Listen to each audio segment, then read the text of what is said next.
वाली सारी पब्लिक को गुड मॉर्निंग। यूर वाचिंग हमारा शो जिसे हम कहते हैं गुड मॉर्निंग पब्लिक, और मुझे कहते हैं सोहा अफजल। मेरे साथ मौजूद है रिस्पेक्टेड अब्दुल साहब। एक हफ्ते बाद आज छुट्टी। मुझे लग रहा है इतने दिन की छुट्टी के बाद तुम अपना ही नाम भूल गए।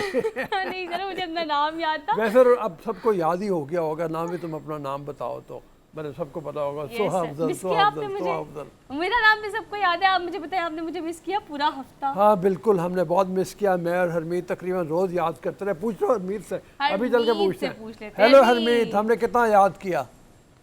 जी अस्सलाम वालेकुम, सत श्री अकाल, गुड मॉर्निंग। और आज बहुत अच्छा लग रहा है कि सोहा एटलीस्ट सेहतयाब होकर वापस आ गई हमारे बीच। और सोहा, हमने वाकई आपको बहुत मिस किया। आपका जिक्र बाकायदा होता रहा शो में, लेकिन चलो आप सेहतयाब होकर वापस आई हैं तो बहुत अच्छा लग रहा है। और आपको सेहतमंद रखे हमारे समेत, क्योंकि हालात बड़े गंभीर हैं। डेंगू की केसेस बड़े तेजी से जा रही हैं। मैंने सोचा जाकर सर शो शुरू करने से पहले सबसे पहले ये कोट करूंगी सर, ये वायरल जो इतना शदीद आजकल फैला हुआ है ना, हर 2 में से 1 और 3 में से 2 लोगों को आप ज़रूर देखेंगे कि वो इस वायरल में मुब्तला है, जिसमें बुखार शदीद हो जाता है। उसके बाद डेंगू वायरस, तो अब लगता है कि कोविड की तरह हमारी ज़िंदगी का हिस्सा बन गया है। तो अपना ख़ास ख्याल रखें, अपने इर्द गिर्द मौजूद चीज़ों का ख्याल रखें, लोगों का ख्याल रखें और इस वायरस से अपने आप को महफूज रखें।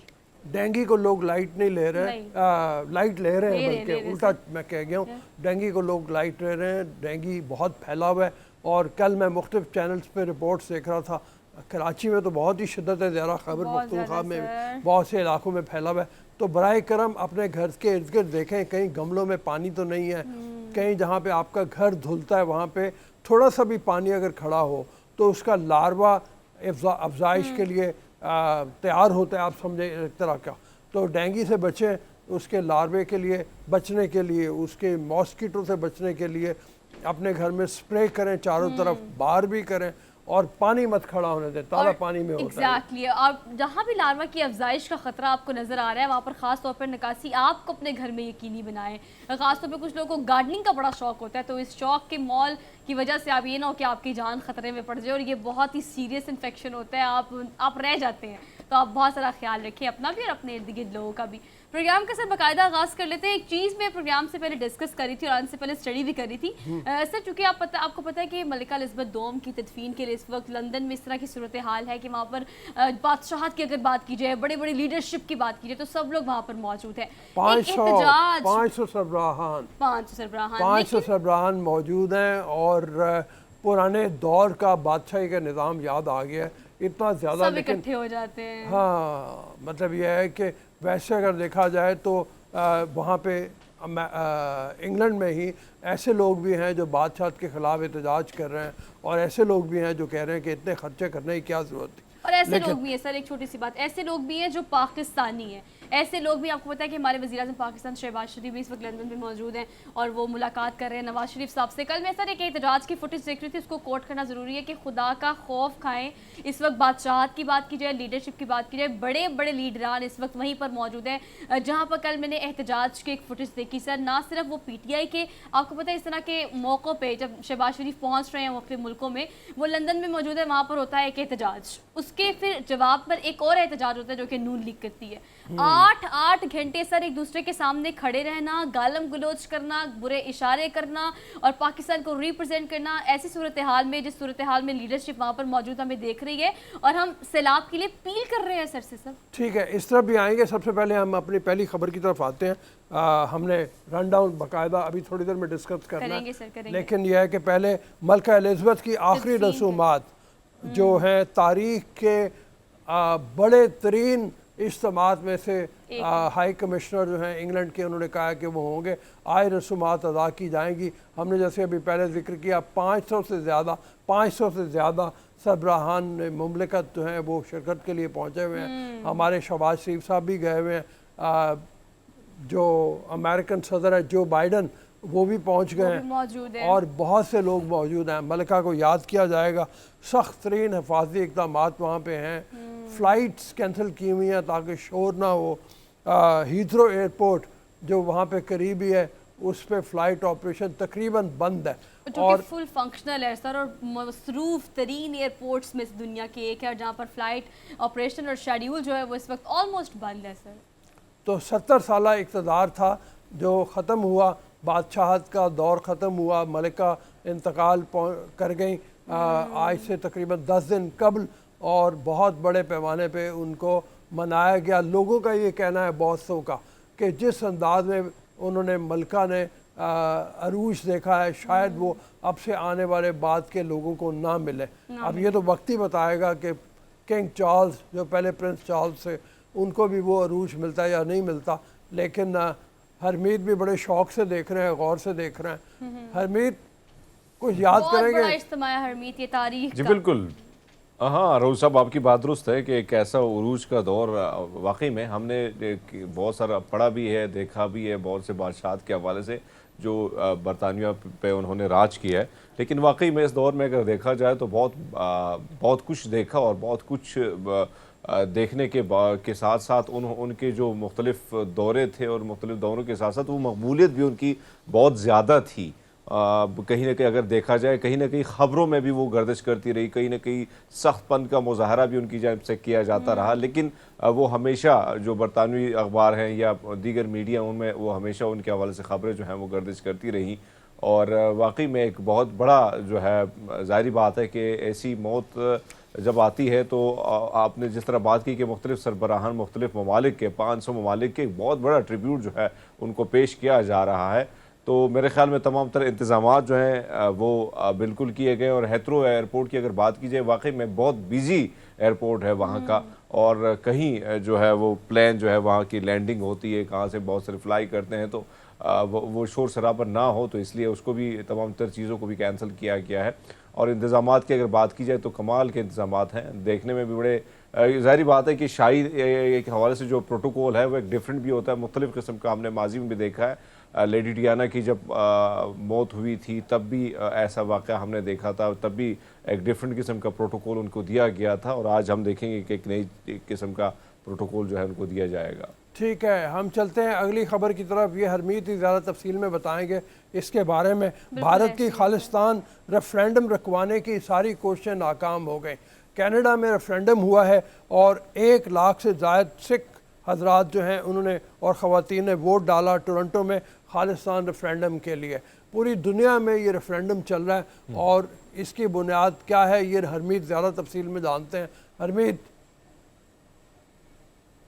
जी बिल्कुल रऊफ साहब, ज़ाहिरी बात है कि जब आपको एक रियासत इस तरीके से हाथकंडों पे उतर आए और आपको दीवार से लगाने की कोशिश करे, तो फिर कहीं ना कहीं जो है आवाज़ें बुलंद होती हैं। और खालिस्तान तहरीक जो है 1984 में इसने उरूज पाई, क्योंकि जब संत जरनैल सिंह भिंडरावाले को शहीद किया गया तो उसके बाद सिखों की एक तहरीक ने जन्म लिया, और वो तहरीक यही थी कि खालिस्तान बनेगा, एक अलग डिफरेंट मुल्क बनेगा। और खालिस्तान तहरीक जो है उस वक्त बड़ी उरूज पर थी, और काफ़ी ऑपरेशन भी किए। ऑपरेशन ब्लू स्टार के बाद फिर आपने देखा कि इंदिरा गांधी को भी कत्ल किया गया। उसके बाद कहीं वो लोग जो ब्लू स्टार में मुलविस थे उनको बाकायदा है जो सिखों ने टारगेट बनाया, और तकरीबन मुंबई से लेकर दिल्ली और दिल्ली से लेकर हरियाणा तक हर जगह से उन लोगों को टारगेट किया जिन्होंने ऑपरेशन ब्लू स्टार में हिस्सा लिया।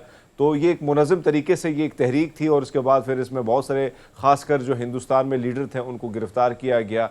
कुछ यहाँ पाकिस्तान में थे तो उन भी अनफॉर्चुनेटली उनको भी हिंदुस्तान के हवाले कर दिया गया था। अब कनाडा की अगर हम बात करें तो कनाडा वो मुल्क है जो वहाँ पे एक बहुत बड़ी आबादी सिखों की पाई जाती है, और वहाँ पे पंजाबी जो है वहाँ का निसाब का भी एक हिस्सा है, और एयरपोर्ट या जहाँ जहाँ पे आप जाते हैं तो पंजाबी बोली जाती है।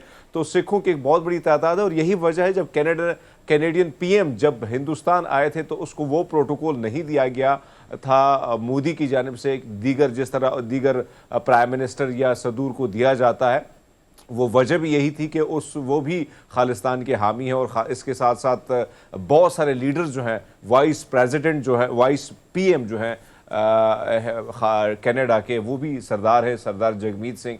तो बहुत सारे सिखों का ताल्लुक जो है वो एक तो वो हुकूमत में भी हैं और अपोजिशन में भी है कनाडा के, और दूसरी बात ही कि वो खालिस्तान को खुलेआम जो है वो सपोर्ट करते हैं, जिसकी वजह से भारत में कहीं ना कहीं उन पर पाबंदी भी है और कहीं ना कहीं उनका उस तरह इस्तकबाल भी नहीं किया जाता। लेकिन आपको याद होगा कि इंग्लैंड में भी तकरीबन 1 लाख से ज़्यादा जो है वो सिख निकले थे। उसके बाद पेरिस में, फ्रांस में, मुख्तलिफ जो कंट्रीज़ है, जर्मनी में सिखों की एक बहुत बड़ी तादाद है, और उन्हें खालिस्तान के हवाले से जो है वो रेफरेंडम कराया था और इस वक्त कनाडा में ये रेफरेंडम चल रहा है जिसमें 1 लाख से ज़्यादा बुज़ुर्ग नौजवान सिखों ने जो है उसमें ख़वातीन जो हैं वो भी उन्होंने भी शिरकत की।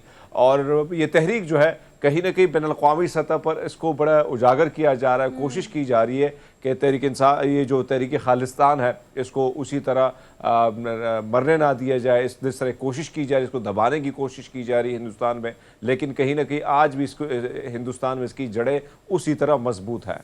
बिल्कुल ठीक है। हम चलते हैं अब रनडाउन की तरफ में, अपने बाकायदा रनडाउन की तरफ चलते हैं। जी रनडाउन बहुत सारी चीज़ें आज हमारे पास आपको के लिए प्रोग्राम के आगाज़ में जिसका जिक्र किया वो यही कि नवाज शरीफ से मुलाकात के लिए हमारे प्राइम मिनिस्टर शहबाज शरीफ इस वक्त लंदन में ही मौजूद है। और सर वो एहतजाज जिसका मैं जिक्र कर रही थी, बस कहने का मकसद ये था कि इस वक्त ज़रूरत नहीं है इस चीज़ की। तो कल मुलाकात हो गई उनकी और मुलाकात का जो तफसील है वो भी थोड़ी देर में नासिब एक चुगताई हमारे साथ मौजूद होंगे, उस हवाले से हम बात करेंगे कि मुलाकात में क्या कुछ हुआ।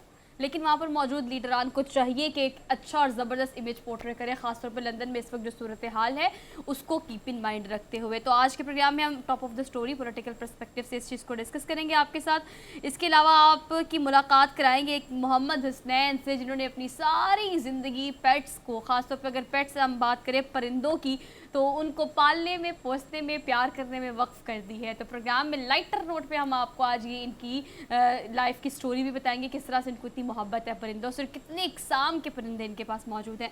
ऑल्दो आगे बढ़ेंगे प्रोग्राम में, हम लोगों ने इशूज़ को हमेशा हाईलाइट करना होता है, डिस्कस करना होता है, हमारा मकसद भी यही होता है। बढ़ती हुई महंगाई जिसके पीछे बहुत सारी वजूहत हैं, बढ़ता हुआ पेट्रोल, बिजली की कीमतें, इसके अलावा सैलाब की सी सूरत हाल पूरे मुल्क में जो है वो इस वक्त बढ़ती हुई महंगाई के बेसिक कॉज हैं। इसको डिस्कस करेंगे कि लोग जो है इस वक्त कितना बिल बिला रहे हैं लेकिन सुनने वाले हमें कम लोग नजर आते हैं। इसके अलावा सर हम आज डिस्कस करेंगे 250 से ज़ायद पाक भारत तकसीम में अलग होने वाले ख़ानदान को मिलाने वाला पाकिस्तानी यूट्यूबर है सर। यूट्यूब की पावर देखें आप, हम सब तो जानते हैं यूट्यूब की पावर को, लेकिन ये तो बड़ा ज़बरदस्त काम हो गया है।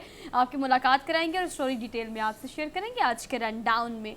इसके अलावा हम ज़रूर बात करते हैं, प्रोग्राम के शुरू में करें, मिड में करें या आखिर में करें, सैलाब की सूरत हाल इस वक्त पूरे मुल्क में जो है उससे अब जो सियाहती मकामात हैं उनकी आफ्टर और बिफोर पिक्चर्स और वीडियोज़ तो आपने सोशल मीडिया पर बहुत सारी देखी है, लेकिन अब हम कब तक इंतज़ार करेंगे, नॉट ऑलमोस्ट ईयर, लेकिन अगर महीनों की बात की जाए तो कितना अर्सा लगेगा उन सियाती मकामात की रौनकें बहाल करने में या बहाल होने में। इसके आज के प्रोग्राम में हम इसको डिस्कस करने की कोशिश करेंगे कि TDCB या PTDC जो है वो इस हवाले से क्या क्या इक़दाम करे तो कम वक्त में इन सियाती मकामात की रौनकें दोबारा से बहाल की जा सकती हैं।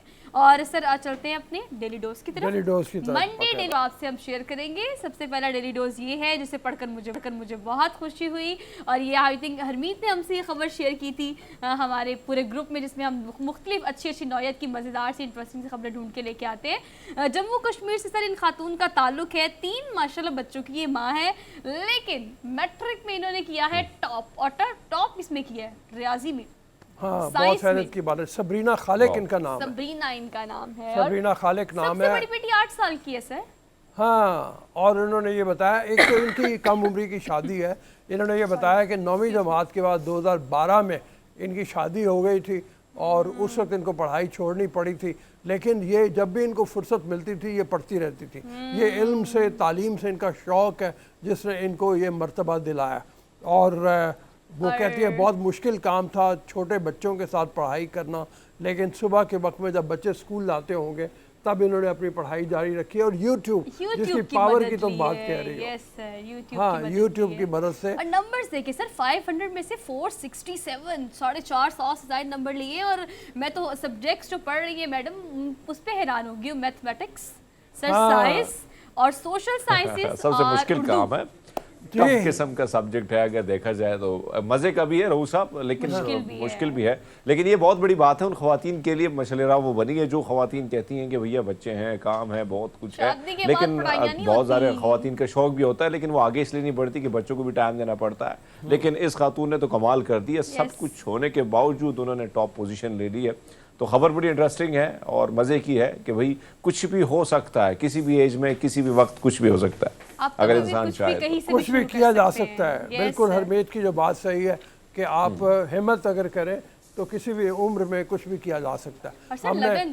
हमने पहले खबरें ऐसी भी दी हैं जो 90 साल की परनानी जो है वो अपनी नवासी के साथ अफ्रीका की खबर थी, उसे जाके इकट्ठे तालीम हासिल की, तो जब वो हो सकता है तो ये भी हो सकता है। लेकिन सर पाकिस्तान में मिथ है ना, हरमीत आपने सुना होगा शादी के बाद पढ़ाइयाँ नहीं होती, बच्चे हो जाए तो फिर बिल्कुल ही नहीं होती, पढ़ाई नहीं, इस तरह के इधर तो जो पढ़े लिखे होते हैं उनको भी घर बैठा दिया जाता है। स्टीरियोटाइप तोड़ने वाली सबरीना को हम करते हैं कांग्रेचुलेट, आप आगे भी पढ़े। और सर यही नहीं, 9th में भी इन्होंने टॉप किया था, उसके बाद उन्होंने स्पेस ली और अब मैट्रिक एग्जाम्स देके भी इन्होंने टॉप किया। जम्मू कश्मीर से इनका ताल्लुक है, तो भी हम आपके मुबारकबाद पेश करते हैं। आगे भी पढ़े और अपने बच्चों के साथ पढ़े। आगे जी, अब हाँ आगे बढ़ते हैं। अगली खबर हम आपको देंगे डेली डोज में। नौजवान की पानी में मून वॉक, माइकल जैक्सन के बड़े ह्यूज फैन है ये सर। और सर इन्हें कोई जगह नहीं मिली, ना टेबल मिला, ना स्नूकर टेबल मिला, ना जमीन मिली, उन्होंने कहा पानी में मून वॉक करते हैं। तो और ऐसा नाम बनाया लोगों ने, ये देखें आप, पानी के अंदर एक स्नूकर टेबल रख के उसके ऊपर इन्होंने ये किया है। सर उल्टे भी हो गए फिर, देखिए ना, पहले स्नूकर के ऊपर उन्होंने मून वॉक करने की कोशिश की, लेकिन लोग ज्यादा हैरान तब हुए, इस वीडियो को ज्यादा वायरल तब देखा क्या वायरल हो गई है कि जब वो यही से होते हैं उल्टे, ये लगे कलाबाजी 1 2 3 ओह माय गॉड, ये हो गए उल्टे। जयदीप इनका नाम है, और विदाउट एनी प्रिकॉशन सर, कोई सिलेंडर नहीं है गैस का साथ, और कोई आप जो बेसिक चीजें देखते हैं सांस रोक के, वाटर सांस रोक के अपना इतनी देर पानी में करना, ये भी हैरत की बात है। और सर इंडिया से इनका ताल्लुक है। और दूसरी बात है कि इंडिया में तो हरमीत आप जानते हैं डांस के दीवाने हैं, जितने वहाँ पर डांस के रियल शो होते हैं, रियलिटी शो होते हैं, और वहाँ पे तो आप समझिए कि सर एक मजहब का सा दर्जा हासिल है डांस को, और लोग बहुत ज़्यादा पसंद करते हैं, और ये इनका ताल्लुक भी वहीं से है, और बेसिकली माइकल जैक्सन के बहुत बड़े फ़ैन है। तो क्या उन्होंने मून वॉक कर दिया माइकल जैक्सन के गाने के ऊपर इन्होंने किया। और हम चलते हैं अगली खबर की तरफ। ये हमारे पास है अमेरिका से, एरिज़ोना स्टेट से एक साहब हैं जिन्होंने 266 किस्म के मिल्क शेक 1 घंटा और 16 मिनट में बना के इन्होंने Guinness book of world record में अपना नाम दर्ज कराया। सर 1.25 घंटे में बना तो दिए, पिए ना जाइए, इतने ज्यादा है ना। अगर मैं आप और हरमीत मिल के भी खत्म करें ना, तब भी ये शेक ना खत्म हो। हम तो एक पी के ही थक जाएंगे। हाँ बिल्कुल हरमीत, 266 और सर इनकी मिल्क शेक की शॉप है ना, मतलब उनकी दुकान है बाकायदा, वो चलाते हैं, और वो भी मुनफरिद किस्म की है। जाहिर बात है रऊफ साहब, अब नए चीज़ें जो हैं वो कोशिश की जाती है कि भाई हम कुछ डिफरेंट करें, और डिफरेंट करने की जो लगन है, मेरे ख्याल में आपको ही बना लेती है, रिकॉर्ड में आपका नाम भी लिखवा लेती है कहीं ना कहीं। और ये देखें ना कि मुख्तलिफ शेक्स बनाना, मिल्क शेक, और उसके लिए टाइम का तयन अलग से, लेकिन भाई कमाल है। और ये पीने का काम, सौ ने सही कहा कि हम तीनों मिल के भी चाहें तो मुश्किल है पीना इसका। और आप ये देखो कि पब्लिसिटी का कितना अच्छा तरीका है। जब वो Guinness book of world record में एक छोटा सा स्टॉल है, कोई बहुत बड़ी दुकान भी नहीं है, वहाँ पे इन्होंने ये बनाया। ज़ाहिर है पूरे अमेरिका में, एरिज़ोना में, जहाँ जहाँ भी लोग मौजूद होंगे वो आएंगे इनकी शॉप के ऊपर, और वो देखेंगे कि ये 266 मुख्तलिफ किस्म के फ्लेवर्स जो हैं उसके ये शेक बना रहे हैं। तो आके वो कहेंगे ज़रा जाके देखा तो जाए ना। तो दुकान की मशहूरी है ना, पब्लिसिटी है। और पब्लिसिटी भी ऐसी है कि सीधा नाम ही आपका गिनीज रिकॉर्ड बुक में आ गया जनाब। आपने पहले उनको पहले बुलाया, वहाँ खड़ा किया और कहा जी अब मैं बनाने लगा हूँ, अब आपने मेरा रिकॉर्ड देखना है। हाँ। जितने फ्लेवर्स मौजूद थे जनाब की शॉप में, सबका ही उन्होंने मिल्क शेक बना डाला, तो अब वो रिकॉर्ड में भी आ गए हैं। तो ये रिकॉर्ड जो है अभी ये बाकायदा सोचा होगा, पहले प्लान किया होगा, और ये ऐसे ही रिकॉर्ड बनते हैं। हम जो रिकॉर्ड आपको शेयर करते हैं वो ऐसे ही होते हैं जिसमें लोगों ने काफ़ी लंबी स्ट्रगल की होती है, काफ़ी लंबी प्लानिंग की होती है, और उसके बाद वो रिकॉर्ड बना लेते हैं। सर आज ये नहीं लिखा हुआ, पता नहीं क्यों, कि शायद कोई ऐसा रिकॉर्ड था ही नहीं कि पहला कोई रिकॉर्ड तोड़ा हो। वरना जब भी लोग रिकॉर्ड बनाते हैं टारगेट उनको होता है पिछला रिकॉर्ड तोड़ना और अगला बनाना है, लेकिन शायद कभी किसी ने ऐसे सोचा ही नहीं होगा। ऑल दो आगे बढ़ते हैं सर, जब कोई ऐसी खबर आती है ना टेक्नोलॉजी रिलेटेड, और वो भी वो टेक्नोलॉजी जो आपकी आंखें दंग रह जाती है जिसको देखकर। सर बाइक पे तो बहुत सफ़र किया होगा, आज मैंने सही किया ना सर? हाँ आज बिल्कुल ठीक है, सही है मेरा इशारा। उसे गाड़ी पे यूं कर रहे हैं। ये जो बाइक है ना, अब आप हवा में इस बाइक को उड़ा सकते हैं सर। हाँ। ये 40 जो है आपकी 40 किलोमीटर की रफ्तार से कम एक घंटे तक की हवा में सफ़र कर सकती है। और ये सर जापानी कंपनी है, स्टार्टअप है, बल्कि आपके जापानी स्टार्टअप है जिन्होंने जी ये इजाद कर दी है। और ये सर देखकर इतना मज़ा आ रहा है। एक आई थिंक कोई शो था वहाँ पर, और उस शो में इसको एज अ डेमो दिया गया, और डेमो के बाद रियलाइज़ हुआ कि अब हम इसको बाकायदा लॉन्च भी कर सकते हैं लोगों के लिए। अब एयरपोर्ट से एयरपोर्ट आप ड्रोन की बजाय इसमें सफ़र करें। एयरविंड्स इसका नाम है गाड़ी का। और कमाल भाई, ऐसे जिसकी जितनी भी तारीफ की जाए उतनी कम है टेक्नोलॉजी रऊफ साहब, जी हरमीत। हाँ बिल्कुल, मैं वैसे वो देख रहा था 1923 की एक बुक जिसमें ये इस किस्म की चीज़ें पहले से उन्होंने लिखा था कि 2000 एक वक्त ऐसा आएगा कि लोग उड़ेंगे, और मुख्तलिफ किस्म की चीज़ें जो हैं वो तस्वीर भी उन्होंने बनाई थी। और आज हम देख रहे हैं कि वो वाकई में उस वक्त लोग ये सोचते होंगे कहीं ये सच में होगा ऐसा, लेकिन आज वाकई में वो सारी चीज़ें हकीकत पर मबनी हैं और चीज़ें बन रही हैं। वैसे आप देखें कि बाइक उड़ने का भी कभी हमने सोचा होगा या सोचा नहीं भी होगा, लेकिन आज हकीकत के तौर पर वो सारे सामने चीज़ें आ रही। तो टेक्नोलॉजी जो है उसी में बड़ी तेज़ी आ रही है, बड़ी चीज़ें जो है लोग नई नई चीज़ दरियाफ्त कर रहे हैं, सर एक बना रहे हैं और दरियाफ्त के साथ साथ बना भी रहे, जाहिर बात है। ये एयरवेज बाइक जो है वो आई और फिर पहला डेमो भी ये जो ऑटो शो जिन्होंने ऑर्गेनाइज किया था, उन्होंने कहा चले भी आपको पहला डेमो देते हैं, बैठ के दिखाएं ज़रा, हवा में बाइक चला के दिखाएं। उन्होंने उनको बिठा दिया और वो तो बड़ा काफ़ी खुश हुए इस चीज़ से, और वो कहते हैं कि जी हम इसको बाकायदा लॉन्च करने की कोशिश करेंगे। तो सर क्या ही मज़े की बात होगी। हरमीत आप सोचे, मैं तो बस ये इमेजिन करती हूँ कि आप इस्लामाबाद में ऑफिस इस बाइक पे पहुंचे तो सर क्या ही स्वैग होगा। और ये मतलब अगर ऊपर की मंजिल पे हो तो सीढ़ियाँ भी चढ़ के नहीं जाना पड़ेगा, मतलब छत पे लैंड होगा सर, छत पे जाके लैंड करें, से ऊपर चढ़ गया। हाँ बिल्कुल बिल्कुल। चलिए जी, अब आप जरा उठे इसी बाइक पे सवार होकर अपने ऑफिस, आप लोग लेट हो गए होंगे, सुबह से अपने दिन का आगाज बड़ी जबरदस्त अंदाज में करें। हमने एक छोटी सी ब्रेक लेनी है, हम वापस आते हैं। Keep watching good morning public. जी welcome to the show after the break. कल नवाज शरीफ साहब से जाके मुलाकात हुई, शहबाज शरीफ ने मुलाकात की, उसमें इसहाक डार भी मौजूद थे। मुल्क की सूरत हाल के बारे में गुफ्तगू वहाँ पे हुई और ये तय किया गया कि इलेक्शन अपने वक्त पे ही होंगे। जो प्रेशर है इमरान खान का वो नहीं लिया जाएगा किसी भी सूरत में। और क्या बात हुई है इस हवाले से भी नासिर बेग से बात करेंगे। साथ में इमरान खान की भी कल अपनी पार्टी रहनुमा से मुलाकात हुई और उन्होंने कहा कि मुझे बाईपास करने की जो लोग कोशिश कर रहे हैं, पार्टी के अंदर कुछ लोग इस्टेब्लिशमेंट से मिले जाके, वो बाईपास करने की कोशिश ना करें। और शीरी मज़ारी को उन्होंने उनके ऊपर बिठाया, एक तरह का उनके ऊपर आंख रखने के लिए की पाए कि वो उनको देखें कि कोई मिल तो नहीं रहा। इन दोनों खबरों के ऊपर बात करते हैं। अस्सलाम वालेकुम नासिर बेग। वालेकुम, ठीक ठाक सर। सबसे पहले तो इसी पे आ जाए, इमरान खान साहब बड़े परेशान हैं कि उनकी पार्टी के लीडर मिल रहे हैं जाके इस्टेब्लिशमेंट से और वो कह रहे हैं शीरी मज़ारी अब नज़र रखेंगी उनके ऊपर जो मिलते हैं, क्या रोक पाएंगे? क्योंकि हमारे यहाँ ये दस्तूर तो बड़ा पुराना है कि खुफिया तौर पे लीडरान मिलते हैं इस्टेब्लिशमेंट से, ये किस तरह से रोक पाएंगे? भाई ऑन लाइटर साइड शीरी मज़ारी पर कौन नजर रखेगा? उन पे हम नजर रखेंगे सर। हाँ, बात ये है कि खान साहब को बहुत देर से मालूम हुआ ये क्या सूरत हाल है। जब खान साहब इक़्तिदार में थे तब भी सूरत हाल थी, वज़रा खामोशी से उनसे जाके मिला करते थे। बिल्कुल ठीक है। अच्छा, ये पहले भी मैं कह चुका था कि जब हुकूमत थी पीटीआई की, किस हुकूमत को अपने आप से अंदर से खतरा है, वही हुआ अल्टीमेटली। अभी भी मैं कहता था कि इस पार्टी को अपने आप से अंदर से खतरा है, उस पर मुझे बड़ा ट्रोल किया गया था और अब खान साहब ने भी कह दिया है। खान साहब ने नहीं, उनके ज़ाती तर्जुमान में कहता हूँ फैसल वावडा, उन्होंने कहा है कि हमारी आस्तीन में सांप बैठे हुए हैं और मैंने इन सांपों को फलां साहब से मिलते हुए देखा था, तो मैंने उनसे कहा उनसे ना मिला करें आप, हाँ। ये सांप है ये। तो देखें असल में पीटीआई क्या है, पीटीआई की बुनियादी जो मसला है कि वो पार्टी तो बन नहीं पाई। पार्टियाँ कोई नहीं है, लेकिन कुछ पार्टियाँ ऐसी हैं जिन्होंने अपने आप को मुनज़्ज़म कर लिया है। एक हुजूम से एक ग्रुप की तरफ चले गए हैं, वो पार्टी को भी नहीं, उनके भी इंतखाबात नहीं होते। इस पार्टी में 2 बार बहुत अच्छे इंतखाबात हुए, बहुत ही उम्दा इंतखाबात हुए और दोनों इंतखाबात में कारकुनों ने उन तमाम बड़े बड़े चौधरियों को, पीरों को और मखदूमों को मुस्तरद कर दिया। इमरान खान ने वो इंतखाबात मुस्तरद कर दिए और जस्टिस वजी जैसा शख्स वो घर बैठा दिया। इंतखाबात हुए, नूरानी साहब थे, उन्हें घर बैठा दिया गया। तो ये मसला ये हुआ है। फिर लोग आते गए, परिंदे आते गए, कहाँ से परिंदे कौन कौन सी बोलियाँ बोलते हुए आए और हुकूमत कायम हो गई।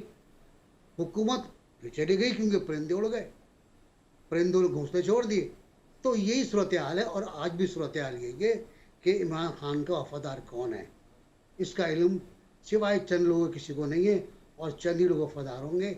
आप देखिएगा कि ये किस तरह बिखरते हैं, क्योंकि अब जो खान साहब ने वार्निंग दी है उसके बाद लोग डरेंगे और डर के और पीछे जाएंगे और पीछे हटेंगे।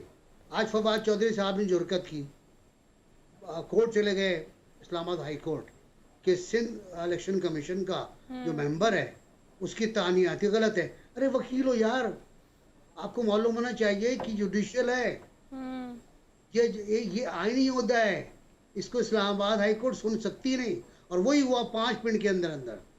ये वकील थे हमारे फवाद चौधरी जी जी, 5 मिनट के अंदर अंदर जज साहब ने कहा ये भाई आप बाहर जाइए, हमारा कोई ताल्लुक नहीं इससे। तो ये तो सूरत हाल है, सोचते नहीं है, अमली काम नहीं करते हैं। फिर आ गए कि शहबाज शरीफ ने कहा है कि हम नवाज शरीफ से मशवरा करेंगे कि आर्मी चीफ कौन हो। भाई कब कहा शहबाज शरीफ ने, किससे कह दिया? जी और अगर कहा है जाके मुकदमा कर दो, एक और मुकदमा कर दो, अभी खड़े हाई कोर्ट में खड़े हुए हो। तो मुझे समझ में नहीं आता ये किधर जा रहे हैं, ये गलत जगह ले जा रहे हैं। इमरान खान साहब को ट्रैप करा दिया है, इमरान खान डिफेंसिव पर हैं और खासे कंफ्यूज हैं। अब तो न्यूट्रल की भी तस्वीर ख़त्म हो चुकी है, अब जानवर का भी बार बार कहना ख़त्म हो गया है, अब उनसे भी कहना ख़त्म हो गया है, अब शिकवे भी ख़त्म हो गए हैं। अब रह दे के शहबाज शरीफ, जरदारी और नवाज शरीफ रह गए हैं, इन पर गुजारा कर रहे हैं। सर अब नहीं कोई बात खतरे की, अब सभी को सभी से खतरा है वाली सिचुएशन हमें नज़र आ रही है पूरे ओवरऑल सिनेरियो में।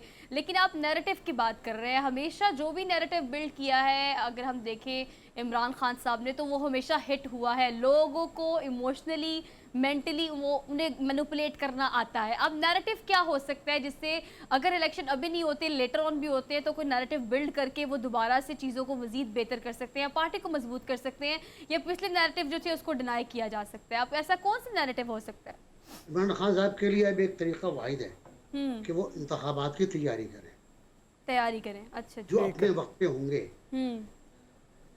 जो बिल्कुल अपने वक्त पे ही होना है इंतखाबात। नवाज शरीफ साहब को थोड़ा सा इस पे इतराज था, वो भी ख़त्म हो गया है, जो अपने वक्त पे होंगे तैयारी करें। और शायद उन्होंने लोगों से यही कहा है कि इंतखाबात की तैयारी करो, सारे कार्ड्स ख़त्म हो चुके, कोई नया कार्ड नहीं है।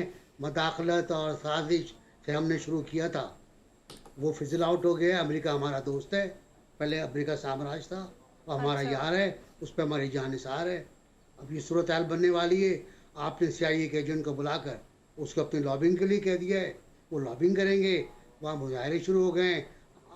पाकिस्तान और अमेरिका हमारी दो माएँ, कल मुजाहरा हुआ है वहाँ, हमारी दो माएँ, एक पाकिस्तान एक अमेरिका।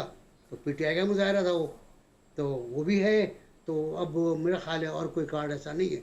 सैलाब का कार्ड बहुत अच्छा था अगर ये इसको इशू बनाते, इन्होंने इसको इशू नहीं बनाया क्योंकि बहुत कमज़ोरियाँ हुई हैं इमदादी काम में, बहुत ज़्यादा कमज़ोरियाँ हैं जो हमें पता है, सबको पता है, इन्हें पता होंगी ना। ये बता पा रहे हैं कि वो 40 अरब रुपए वो कहाँ जा रहे हैं, किधर जा रहे हैं, कहाँ खर्च होंगे, इसका अच्छा बसता नैरेटिव। ये जगह जगह जाते, कच्चे के इलाकों में उतर जाते।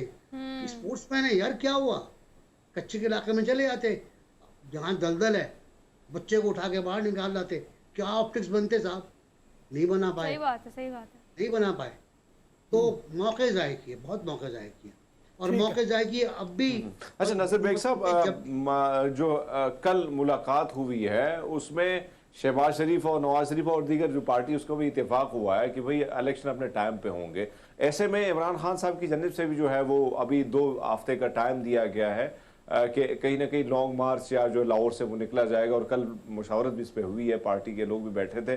आपको लगता नहीं कि अब दबाव, क्योंकि 25 मई को भी खान साहब निकले थे, अब अगर दोबारा निकलेंगे तो क्या इस वक्त, क्योंकि इस वक्त पंजाब में हुकूमत भी खान साहब की है, तो क्या दबाव बढ़ा सकेंगे सर? नासिर भाई एक छोटी सी ब्रेक लेनी है, आपका जवाब हम ब्रेक के बाद लेंगे। थोड़ी सी देर के लिए तवक्कुफ, हमारे साथ रहिएगा। जी दोबारा हाजिर ब्रेक के बाद। हरमीत ने एक सवाल किया था, देखता हूँ नासिर बेग को याद है या हरमीत से दोबारा रिपीट करवाएं। सही बात है जी नासिर बेग, याद है सवाल हरमीत का या हरमीत से दोबारा रिक्वेस्ट करें? दोबारा कहें, मैं शेर में भूल गया। अच्छा हरमीत जी, सवाल क्या आपका? आपने कल शहबाज शरीफ की मुलाकात है नवाज शरीफ से, हाँ जी, उस हवाले से बात की, और वो जानना चाह रहे हैं कि ये जो प्रेशर है जो डालने की कोशिश कर रहे हैं इमरान खान साहब, ये प्रेशर होगा जबकि या नहीं होगा, जबकि शहबाज शरीफ ने तो जो रिक्वेस्ट की और फिर नवाज शरीफ ने भी ये कहा कि अपने वक्त पे ही होंगे इलेक्शन, वक्त से नहीं होंगे, तो प्रेशर वो कहाँ जाएगा। और हकीकत भी ये है कि अगर आप देखें कि जो सैलाब की सूरत हाल है पूरे मुल्क में, आपके 2 सूबे तो बिल्कुल 4-6 महीने इस काबिल नहीं होंगे कि वहाँ इलेक्शन हो सके, और 15 दिन का टाइम दे दिया है इमरान खान ने। वो कहते हैं 15 दिन में अगर ना हुआ तो हम पहुँचेंगे। उसके जवाब में कल बड़ा एक दिलचस्प कमेंट किया फजलुर रहमान साहब ने, मौलाना फजलुर रहमान ने। उन्होंने कहा तुम आ जाओ, हकीम सना जो है वो मौजूद होगा तुम्हें देखने के लिए, तुम्हारा इलाज करने के लिए। जी नासिर भाई। मौलाना साहब कमाल करते हैं। एक बार उन्होंने कहा था कि आओ हम तुम्हारे लिए ज़मीन इतनी गर्म कर देंगे कि तुम्हारे नरम नाजुक तलवे जल जाएंगे। पहले कह चुके हैं। अब जो सूरत हाल है, जो लंदन मीटिंग हुई, ये बहुत इंपॉर्टेंट मीटिंग है और उससे सब लोग परेशान हैं, घबराए हुए। देखिए इस हुकूमत ने इस पे कितने झगड़े क्यों ना हो, मरियम को आप एक तरफ कर लें, एक तरफ शहबाज शरीफ को कर लें, इसहाक डार को एक तरफ कर लें, मुफ्ता इस्माइल को एक तरफ कर लें, होता है झगड़े हैं, खुल्लम खुल्ला झगड़े हैं। इसहाक डार कहते हैं $190 का डॉलर होना चाहिए, मुफ्ता कहता है करके दिखा दो। हाँ, सिंपल कहानी है ना। तो ये तो झगड़े मौजूद हैं। इसके बावजूद इस हुकूमत ने इमरान खान के दबाव में आने से इनकार कर दिया। सिंपल से कहानी है। उन्होंने कहा जी इंतखाबात पहले कहा अगस्त में कराओ, नहीं हुए। शेख रशीद ने 4 डेडलाइन दी, उसके बाद लाल हवेली में चुपके बैठ गए। वो अब बाहर नहीं आते। उन्होंने आखिरी डेडलाइन दी थी 15 अगस्त की, नहीं आए। फिर लास्ट जो फवाद चौधरी साहब मद्दजुल्लाह अली ने डेडलाइन दी, वो दी थी 11 सितंबर की। ठीक है, ठीक है। वो भी गुजर गई, वो भी गुजर गई। क्या वो सड़क हुई तमाम? हाँ, वो सड़क हुई तमाम वाली बात थी। तो प्रेशर में कभी नहीं आए। पीडीएम में और पीपल्स पार्टी ने ये तय किया कि इंतखाबात वक्त पे होंगे। इतना ये थी कि लंदन वाले कहते हैं कि ज़रा पहले करा लो, कुछ पहले करा लो, लेकिन बहुत सी डेट्स भी आई। अब जो बातचीत कल हुई है उस पर तय हो गया जो वक्त पे होंगे। वक्त क्या है? वक्त है अगस्त। अगस्त में इंतखाबात नहीं हो सकते। बारिशें, सैलाब, तबाहकारी अक्टूबर तक हो जाएं अगले साल तो मान लें। अदरवाइज मार्च जो 23 है, हमारे यहाँ ट्रेडिशनली मार्च इंतखाबात का महीना है। ठीक है। मौसम अच्छा होता है, स्प्रिंग होता है, बर्फ़ पिघल चुकी होती है, सर्दियाँ कम हो जाती हैं, उसके बाद गर्मियाँ बढ़ जाती है। फिर अब तो बारिशें देखिए ना, 2 साल से क्या बारिशें हो रही हैं। बिल्कुल ऐसे ही है। बोले आप 700 मिलीमीटर पिछले साल हुई थी सिंध में, अब 1700 मिलीमीटर इस साल हुई है। जी जी, 2 दिन के अंदर, अंदाज़ा लगा लिया। तो ये तो मेरा ख्याल अब ऑन कार्ड नहीं है कि इंतखाबात 2 हफ्ते के बाद हों या 3 हफ्ते के बाद हों। तीसरी बात ये कि अब वो कहते हैं नवंबर से पहले फलाह का आप तकर्रुर ना करें, नई हुकूमत करे। तो भाई नई हुकूमत क्यों करे?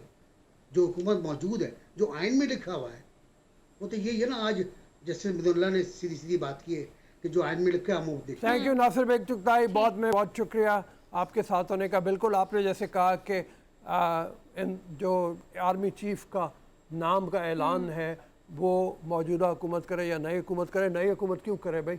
जो वज़ीर आज़म है उसी का इस्तेहकाक है और वो करेगा। अभी ये चलते हैं एक ब्रेक की तरफ। ब्रेक के बाद वापस आएंगे, अगले सेगमेंट में मुलाकात होगी।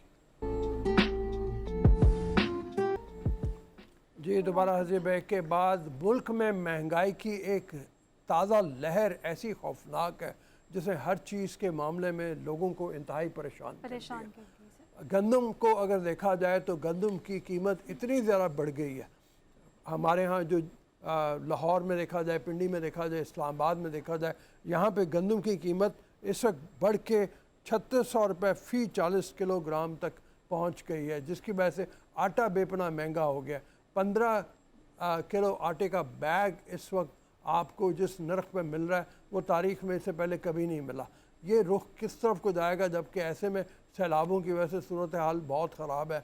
गंदम आपको अगर देखा जाए पेशावर में, कोयटा में, वहाँ पे मिल नहीं रही, वहाँ पे आटे का रेट और ज़्यादा हो गया। पूरे मुल्क में लोग परेशान हैं, ख्वार होते फिर रहे हैं कि किसी तरह से गंदम तक रसाई हो और आटा उनको सस्ता अर्जा कीमत में मिले। ये रुख किस तरफ को जाएगा इस हवाले से, और बाकी चीज़ों के नर्ख भी किस तरफ को जाएंगे, हमारे साथ शकील आमिर साहब माहिर मआशियात हैं, उनसे चल के बात करते हैं। अस्सलाम वालेकुम शकील आमिर।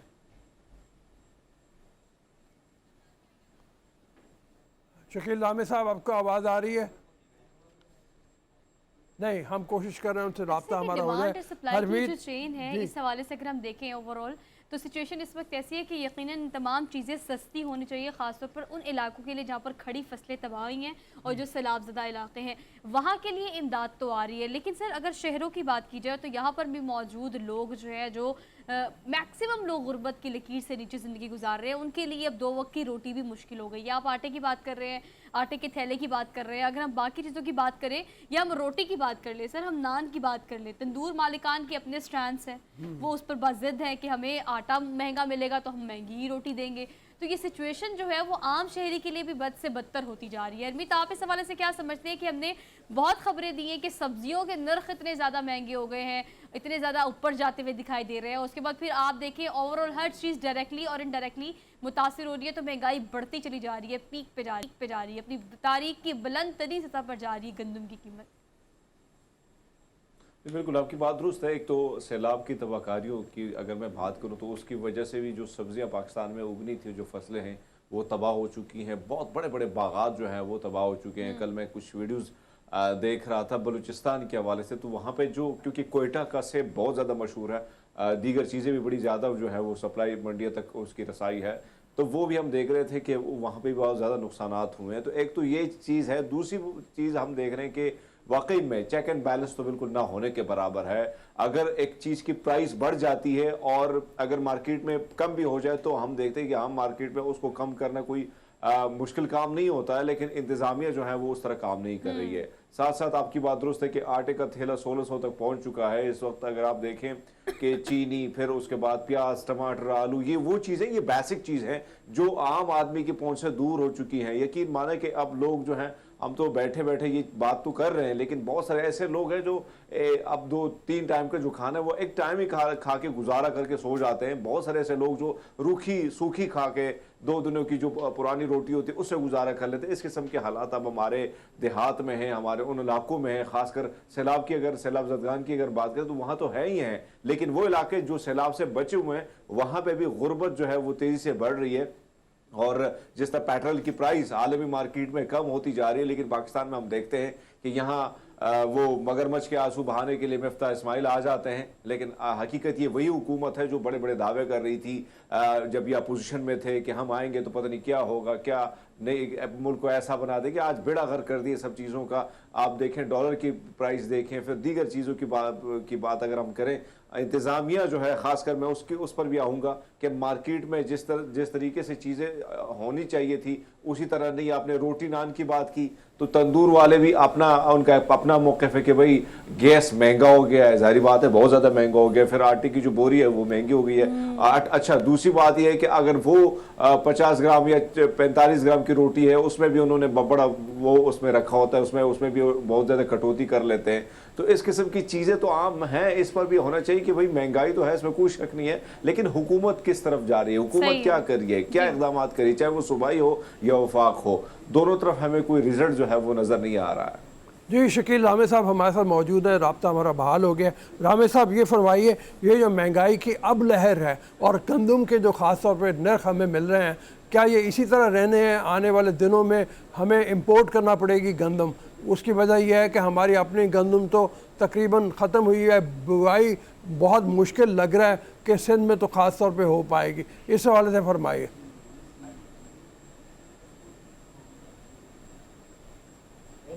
अभी जो गंदम की हम सिर्फ बात कर रहे हैं, अभी जो हमारी दूसरी कमोडिटीज है उसका भी हमें चैलेंज पेश आने वाला है, क्योंकि हमारा बहुत सारा जो कि हमारे जो एक तो ये है कि जो रिजर्व थे वो पानी के साथ बह गए हैं। स्पेशली आप सिंध में देखें, बात देखें, जो वहाँ गंदम के जितने भी हमारे स्टोर थे, जिससे स्टोरेज की फैसिलिटी मोस्टली वो पानी के साथ बह गई है।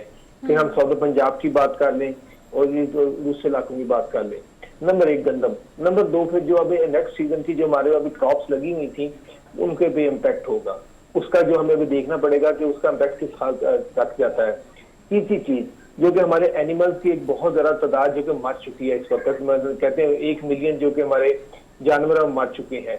इसके अलावा यानी कि जो और है मिलियंस ऑफ एनिमल्स हैं उनकी खुराक का मसला पैदा हो गया इस वक्त, उनको यानी कि आपको क्वालिटी उनको खुराक ही नहीं मिल रही, उनको बीमारियों के भी खदशात हैं, जिसकी वजह से हमें दूध, दही और इस तरह की दूसरी जो कि हमारी प्रोडक्ट होती थी उसका भी हमें यानी कि चीजों में बहुत ज्यादा हमें फर्क नजर आएगा। तो हम देखें इसको तो कॉम्प्रिहेंसिवली हमें बहुत सारी चीजें जो कि एग्रीकल्चर से रिलेटेड थी उसमें हमें बहुत सारी जो चीजें खाने की रिलेटेड थी उसमें हमें प्राइसेस को बढ़ते हुए देखना पड़ेगा। जैसा अभी हम देखें ना कि अनियन की बात कर रहे थे, प्याज की जो कि प्रोड्यूस होता था बलूचिस्तान से, जिसको 600 से या दूसरे मुल्क के हिस्सों में उसकी शॉर्टेज हुई, उसको हमने अभी तो कवर अप किया है, कुछ चाइना से हम दादा किया, कुछ हम ईरान से लेने की कोशिश कर रहे हैं, कुछ तरह कर रहे हैं, मगर जो कि अभी आगे सीजन आएगा तो उसमें इसकी प्राइसेस बढ़ने का फिर खतरा है। अभी जो जमीन पानी के नीचे आ चुकी है इसको यानी कि लाने के लिए वापस अपने प्रोडक्टिव हाउस में लाने के लिए भी टाइम लगेगा, जिसका मतलब ये है कि एक और चीज पैदा होगी। अब इन हर चीज मदरस से एक तो है जो हम शहरी क्लास की बात कर रहे हैं वो हमें नजर आते कीमतें बढ़ गई हैं। अब आप जरा उनका सोचें कि किसान है जिसको हम बात छोटे लोग हैं या जिनकी गरीब लोग हैं जिनको हम कहते हैं 35 मिलियन लोग जो कि इससे इम्पेक्टेड हुए हैं, बल्कि इससे ज्यादा होंगे क्योंकि ये तो इनिशियल एस्टिमेट से उनके पास एक तरफ तो अपने जो कि प्रोडक्टिव रिसोर्स थे जहां से उन्होंने इनकम में आमदनी लेनी थी एग्रीकल्चर से, लाइफ स्टॉक थे, वो खत्म होगी। दूसरी तरफ से उनके पास जो कि प्राइसेस थी जो कि खाने की चीजों की बहुत बढ़ गई। अगर आप इसको कंपेयर करें कि उनके हालात कैसे होंगे, उनको हम तो सिर्फ इन्फ्लेशन की बात कर रहे हैं, उनके लिए स्टैग्नेशन से भी आगे बात निकल चुकी है क्योंकि उनकी जो लाइवलीहुड की अपॉर्चुनिटी भी खत्म हो गई है और ऊपर से प्राइसेस बहुत ज्यादा बढ़ गई हैं।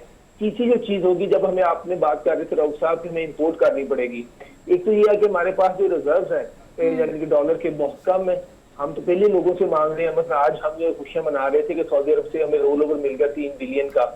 दूसरी जो चीज हो रही है जिसपे अभी यहाँ पर बात नहीं हो रही जो कि हमारे डॉलर प्राइस रेट से मुंसलिक है, अमेरिका में ये हो रहा है कि वो अपना इंटरेस्ट रेट बढ़ा रहे हैं जिसकी वजह से जो डॉलर है दिन ब दिन स्ट्रांग होता है क्योंकि उनके भी बहुत सारा इन्फ्लेशन है, उसको कंट्रोल करने के लिए वो मनी सप्लाई को कंट्रोल कर रहे हैं, जिसके लिए वो ये भी कर रहे हैं कि उसका अपना इंटरेस्ट रेट बढ़ाएं जिसकी वजह से डॉलर का रेट बढ़ना शुरू हो गया, जिसका इम्पैक्ट हमें पाकिस्तान में ये नजर आ रहा है कि पहले हम कह रहे थे IMF का कर्जा आएगा तो हमारा डॉलर नीचे आ जाएगा, अब वो नीचे नहीं आ रहा क्योंकि उधर से डॉलर फिर मजीद स्ट्रांग हो रहा है। तीसरी चीज है ग्लोबल मार्केट की, जब बात करते हैं कमोडिटी की तो इतना बड़ा क्राइसिस आ चुका है ग्लोबल मार्केट में, हमें तो यहाँ बैठे पता नहीं चल रहा। आप देखें जर्मनी को स्टडी कर लें, आप नीदरलैंड को स्टडी कर लें, आप इन ममालिक को देखें, वहां पर किसान सड़कों पे आ चुके हैं इस वक्त। उनकी जो क्रॉप्समैन की जो एनजीओ जो उनकी एसोसिएशन थी उन्होंने हड़तालों पे चले गए, बहुत सारे और चले गए हैं। आप इंग्लैंड में देख लें, वहां पर वो सिर्फ वेट कर रहे हैं कि एक पूरी सीरीज है कि जो उन्होंने लॉन्च करनी है प्रोटेस्ट की, जिसमें रेलवे के हैं, जिसमें दूसरे वर्कर्स हैं, कि जो उसे वेट कर रहे हैं क्वीन एलिजाबेथ का यानी कि फनरल हो जाए उसके बाद वो करेंगे। इस सिचुएशन में हम कहाँ से खरीदेंगे, हमारे पास तो पैसा भी नहीं है, हम तो पैसा भी दूसरों से लेने की कोशिश कर रहे थे। जब पूरी मार्केट हो जाएगी तो एक बड़ा सर्कल है जिसके लिए हमें चाहिए था कि हमारी जो गवर्नमेंट्स हैं जिनके हर लेवल पे, मैं एक पार्टी की बात नहीं कर रहा था, नून लीग है जो भी है, पीटीआई का भी हो, सबको उनको इस वक्त सोचना ये चाहिए कि हमने लोगों की सर्वाइवल पे क्या काम करना है। देखिए हम जो इसको स्लोगन्स पे जो बातें हल नहीं कर पाएंगे, जिन लोगों की तादाद बहुत ज्यादा है कि जो डेस्परेट हो चुके हैं इस वक्त, ना ही बेनजीर इनकम सपोर्ट प्रोग्राम में करोड़ पैसे हैं। अब देखिए हमने बात की थी मतलब शायद चाहते आ जाए क्लाइमेट चेंज की हम दुहाई देंगे, अभी तक कह रहे हैं कि 130 मिलियन डॉलर की यानी कि सिर्फ प्लेजेस हुई हैं, जिसमें ज्यादा जो प्लेजेस है वो चाइना की है 73 मिलियन की। इसके अलावा 73 बिलियन तो वो हैं जो उनकी गवर्नमेंट और PLA ने दिए हैं। मैं करना चाहूंगा चाइना की PLA में पीपल लिबरेशन आर्मी उसने स्पेशल $15 मिलियन पाकिस्तान को इमदाद की है इस्लाम के लिए, तो उनकी कंपनी दी है, अब वो भी आने हैं। अब इतनी थोड़ी इमदाद और हमारा जो कि उधर क्या कहते हैं कि नुकसान जो हुआ है इनिशियल एस्टिमेट्स बताते हैं $30 बिलियन का हुआ है। इस सारी सिचुएशन को मद्देनजर रखते हुए आप सिर्फ इन्फ्लेशन की बात ना करें, आप यहाँ पर 2-3 चीजों की बात करें। एक तो हमारी इकोनॉमी का सर्वाइवल कैसे होगा, दूसरा हमारा ह्यूमन डिजास्टर को हमने कैसे कंट्रोल करना है। अच्छा रामे साहब ये फरमाइए कि आप जैसे आपने काफ़ी मतलब वो बात कर ली इस हवाले से कि डॉलर जो है ये आपको कोई नीचे आते लगता है, मतलब मिफ्ता इस्माइल ने कल एक इंटरव्यू में कहा कि डॉलर नीचे ज़रूर आएगा उसकी कीमत, तो किस तरीके से होगी कमी, मतलब जबकि आप देखेंगे बढ़ता ही चला जा रहा है, और उस वजह से जो चीज़ें हैं, आपने बिल्कुल बजाय इरशाद फरमाया, जब हम लेंगे तो हमारे पास एक तो डॉलर है कोई नहीं, एक उसकी कीमत बहुत ज़्यादा है, हम कैसे करेंगे मतलब फिर गुजारा? देखिए, जो डॉलर के बढ़ने की नीचे की बात है, फिर मैंने अर्ज कर दिया आपसे कि एक तो अमेरिका में डॉलर को वो स्ट्रॉन्ग कर रहे हैं, जिस तरह उनके लिए तो ये करेंसी है ना, हमारे लिए ये डॉलर है, उनके लिए करेंसी है। जिस तरह मैंने निक्सन ने कहा था हमारे लिए ये करेंसी है, लोगों के लिए ये प्रॉब्लम है, तो ये वाली चीज वो स्ट्रॉन्ग कर रहे हैं। दूसरा एक जो नुकता होता है कि जिससे आपका डॉलर बढ़ सकता होता है कि फॉरेन एक्सचेंज रेवेन्यूज कि वो बढ़े। वो कैसे बढ़ते हैं? आप एक्सपोर्ट बढ़े, आपकी प्रोडक्शन कैपेसिटी बढ़े। जब से ये गवर्नमेंट आई है हमने नहीं देख रहे कि यानी कि प्रोडक्शन कैपेसिटी बढ़ाने की बात हो रही है। ये हमें लास्ट गवर्नमेंट का तसलसल ही नजर आ रही है कि इनकी बातें किए जाओ और काम की जो बात है कि वो पंजाबी की कहावत है, सॉरी मैं वो सुनाना चाहूंगा, वो होती है ना कहावत कि गली बाती मैं वड्डी करतूती मेरी माँ। ये सारे उसी सिस्टम पे लगे हुए हैं, यानी चीजों को लगे हुए, बातें जितनी मर्जी करवा लो, जब काम की बात आती है जहाँ पर कोई हिलचल नहीं है, हलचल नहीं है। अब देखिए डॉलर नीचे लाना है, डॉलर एक तो स्ट्रांग हो रहा है, नीचे लाना आपको जारी बात है, जो हमने को भी नजर आ रहा है ना कि इस वक्त क्या है, कैसे नीचे आ सकता है। आप पैसा कमाना शुरू करेंगे ना तो फिर ही आपकी स्ट्रेंथ बढ़ेगी ना, वो आप शुरू नहीं कर रहे। आपकी सारी जो स्ट्रेंथ अभी लग रही है वो पैसा मांगने पे लग रही है। इस सिचुएशन में एक तो ये होता है आर्टिफिशियली कि जिस तरह साजदार ने किया होता आर्टिफिशियली नीचे ले आए और उसके जो इम्पैक्ट है फिर 10 साल कानों में भुगतती गए, और वो हमारे लिए सूटेबल नहीं है। हमारे लिए सूटेबल ये हम अपनी प्रोडक्शन कैपेसिटी को बढ़ाएं। हम कभी ये चाहिए करके सीका की जो इंडस्ट्रियलाइजेशन होनी है हमको स्पीड अप करते हैं। इस गवर्नमेंट ने आते ही सीका का अथॉरिटी को खत्म कर दिया और नारा ये लगा रहे हैं हम सीका को बड़ा अच्छा समझते हैं। इनको ये बुनियादी चीज समझ नहीं आ रही कि पहली phase G2G, second phase private sector है, इसमें हेल ऑफ डिफरेंस है दोनों चीजों में। अक्सर इन चीजों में नजर रखते हुए इनके पास कोई जादू की छड़ी है तो मैं कह नहीं सकता, अदरवाइज जो इकोनॉमिक इंडिकेटर है उसके अलावा मुझे नहीं नजर आ रहा कि हम जल्दी डॉलर नीचे आएगा।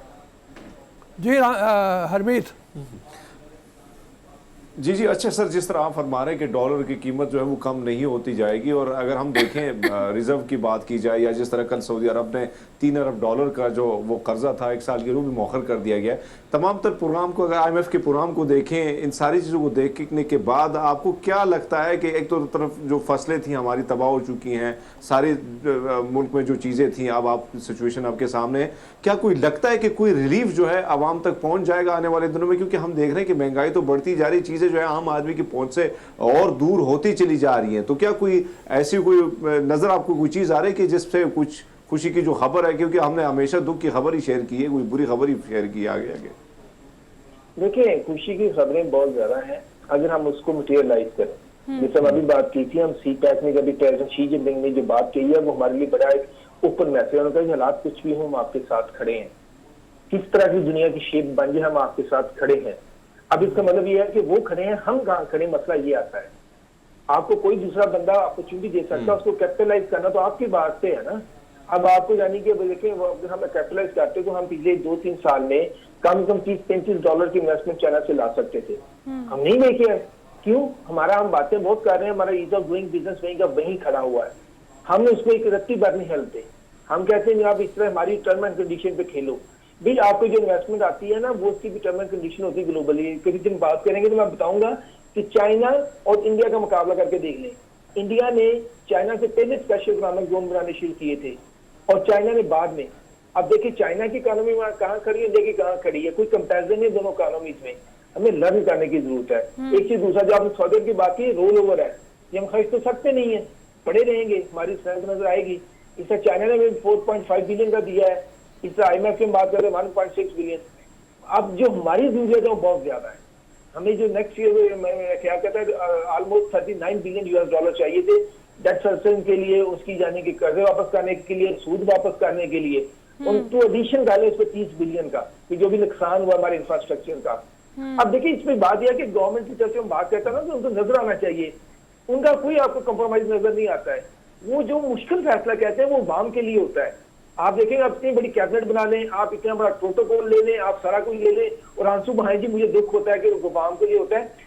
आपको प्रैक्टिकल बातें करनी पड़ती हैं। और दूसरी बात यह है कि हमारे जो कि गवर्नमेंट है इनको अब एक चीज समझनी चाहिए, इस दौर में इंफॉर्मेशन मैनेज नहीं हो सकती। हम जो है कि इंफॉर्मेशन एज में रहते हैं, सच निकलता है बाहर और बड़े बुरे तरीके से निकलता है। इसलिए उतना बोले कि जितना आप बात कर सकते हैं। अब इस सिचुएशन में जो आप बस वही कहिए जो आप कर सकते हैं। शकील रामी साहब बहुत शुक्रिया, बहुत शुक्रिया sir, thank you so much sir.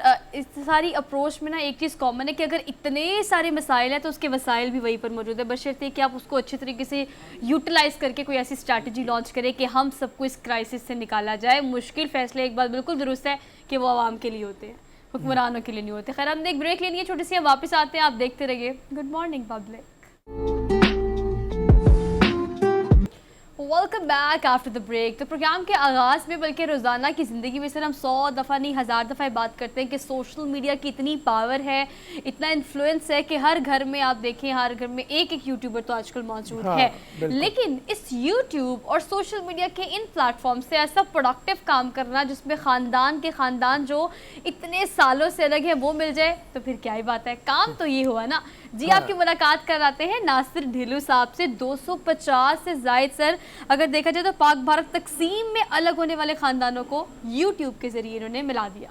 अब नासिर साहब ने कैसे किया यूट्यूब के ज़रिए, ये उनसे जाके पूछ लेते हैं। नासिर साहब कैसे हैं आप? आपको आज के प्रोग्राम में गुड मॉर्निंग पब्लिक में हम खुशामदीद कहते हैं। कैसे तबीयत ठीक है आपकी? जी बिल्कुल ठीक जी, बहुत शुक्रिया। अच्छा जी, आपको पहले तो बहुत मुबारक हो कि आप इसका जरिया बने हैं इन खानदानों को मिलाने का। अब हमें ये बता दें और देखने वाले सबको बता दें कि आपने किया कैसे।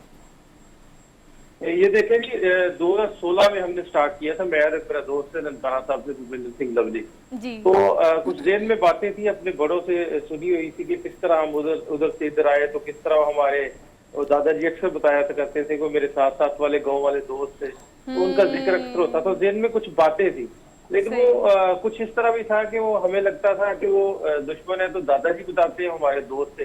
तो उस खोज में कि ये चक्कर क्या है कि साइडों दोनों देखी जाए, दादाजी कुछ और बताते हैं, हमें पता कुछ और चलता है। अच्छा। वो इसी दौरान वो भूपेंद्र सिंह लवली ननकाना साहब से मेरे as a business partner property के बिजनेस में मेरा उसमें आ गए, तो साथ हमने फिर यूट्यूब पे ये स्टार्ट कर दिया है इस तरह के प्रोग्राम को। अच्छा, आपका ताल्लुक ननकाना साहब से है? नहीं, मैं फैसलाबाद से हूँ, मेरा दोस्त जो है वो ननकाना साहब से। अच्छा, तो अब तक के ये ख़ानदान के जो तासुरात होते हैं, यकीनन हरमीत ने भी इस तरह की एक स्टोरी कवर की है जब एक खातून पेशावर पहुंची और वो उनका ताल्लुक भी भारत से था और वो स्टोरी बड़ी हाईलाइट हुई थी। लेकिन आपने तो 250 ख़ानदानों को मिलाया भी, दोस्तों को भी मिलाया। यकीनन मेरे नाना वो भी मुझे ऐसी स्टोरी सुनाते हैं कि भी मेरे ये दोस्त था जी, बड़े ज़बरदस्त उनके नाम होते थे लेकिन अब वो अलग हो गए हैं। तासुरात जो है वो क्या होते हैं उन फैमिलीज़ के, उन दोस्तों के, ख़ानदान वालों के जब आप उन्हें मिलाते हैं, और कितना वक्त लगता है इस तरह से कड़ियाँ मिलाने में, ढूंढने में और इस तरह से? ये देखिए, जब जिस तरह यूट्यूब पे पहले तो मुश्किल होता था, थोड़ा सा ढूंढना पड़ता था, लोगों को कांटेक्ट ढूंढने पड़ते थे उधर से इधर से। लेकिन अब क्योंकि यूट्यूब है हमारा सोशल मीडिया, तो हम इसको जैसे स्टोरी अपलोड करते हैं विद इन वीक इसको हम कंप्लीट कर लेते हैं। अगर वो दूसरी तरफ रहने वाले जिंदा हो तो कोई ना कोई क्लू उनका मिल जाता है। जो भी हमारी स्टोरी देखता है तो वो उस गांव या शहर तक उस स्टोरी को, कहानी को पहुंचा देता है, तो कोई ना कोई रेफरेंस मिल जाता है।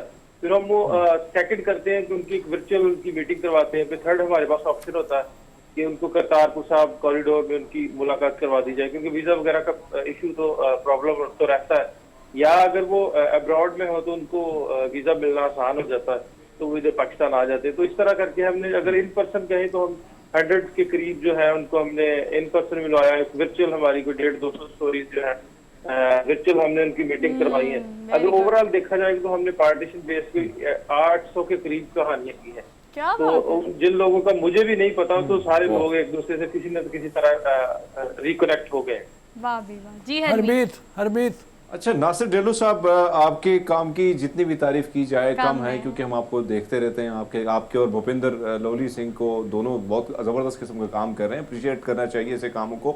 अब तक तो बहुत सारी 250 से जो लोग हैं आपने ख़ानदानों को मिलाया, बहन भाइयों को मिलाया, भाई को बहन से मिलाया।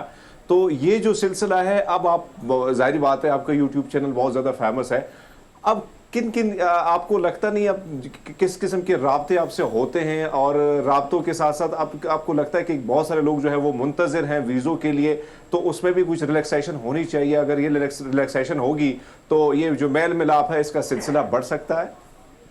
बिल्कुल जी, बढ़ सकता है। जिस तरह मैंने ना पिछले दिनों 2 मुस्लिम फैमिली थी, एक उधर यमुनानगर से और एक और है, वो आपसी में बिछड़े हुए थे, 2 बहनें और दूसरे वो खानदान।